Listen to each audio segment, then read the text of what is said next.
'Kannappa' movie చూసాక నా feeling చెప్పాలంటే, ఒక యావరేజ్ ఫిల్మ్ చూసాననే ఫీలింగ్ అనిపించింది.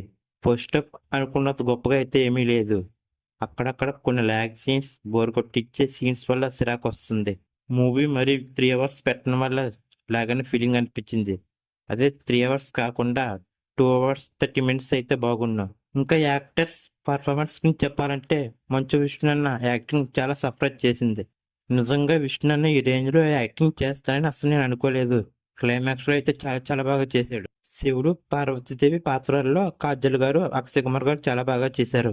మోహన్ బాబు గారి యాక్టింగ్ అయితే చాలా చాలా బాగుంది. మోహన్ లాల్ గారిది కూడా పర్వాలేదు. ఇంకా ప్రభాస్ ఎంట్రీ దగ్గర థియేటర్ దద్దరిల్లిపోయిందని చెప్పాలి. నిజంగా ప్రభాస్‌ని ఈ రేంజ్‌లో చూపిస్తానని నేను అనుకోలేదు మూవీలో. మూవీ అయితే ఫస్ట్ హాఫ్ తప్పించి లాస్ట్ 1 అవర్ మాత్రం ఒక రేంజ్‌లో ఉంటుందని చెప్పాలి. నిజంగా మంచు అన్న యాక్టింగ్ మాత్రం నన్ను చాలా చాలా సర్ప్రైజ్ చేసింది.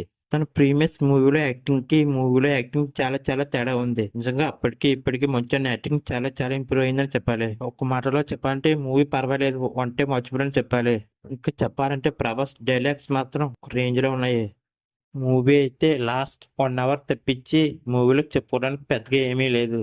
లాస్ట్ 1 అవర్ మూవీని ఎక్కడికో తీసుకెళ్ళిందని చెప్పాలి. మూవీ చాలా చోట్ల మిక్స్డ్ టాక్ నడుస్తుంది. నాకు తెలిసి మూవీ జస్ట్ హిట్ అన్న అవ్వచ్చు, లేకపోతే యావరేజ్‌గా మిగిలిపోవచ్చు. ఈ మూవీకి ఏదైనా పాజిటివ్ విషయం ఉందంటే ప్రభాస్ అనే అని చెప్పాలి. ఎందుకంటే చాలా మంది ప్రభాస్ కోసమే మూవీకి వెళ్తున్నారు. టికెట్స్ కూడా ప్రభాస్ కోసమే బుక్ చేసుకుంటారని చెప్పాలి. గ్రాఫిక్స్ కూడా అక్కడక్కడ కొంచెం బ్యాడ్‌గా అనిపిస్తుంది. ఇంకా మూవీకి ఏదైనా పాజిటివ్ విషయం ఉందంటే సాంగ్స్, బీజీఎం. నిజంగా సాంగ్స్ కూడా సూపర్ ఉన్నాయి. బీజం కూడా సూపర్ ఉంది. ముఖ్యంగా బీజం ఈ రేంజ్ లో ఉంటుందని అనుకోలేదు. నా వరకు చెప్పాలంటే భక్త్ కన్నప్ప స్టోరీని ప్రాపర్ గా చూపించదు అనిపిస్తుంది మంచు విష్ణు గారు.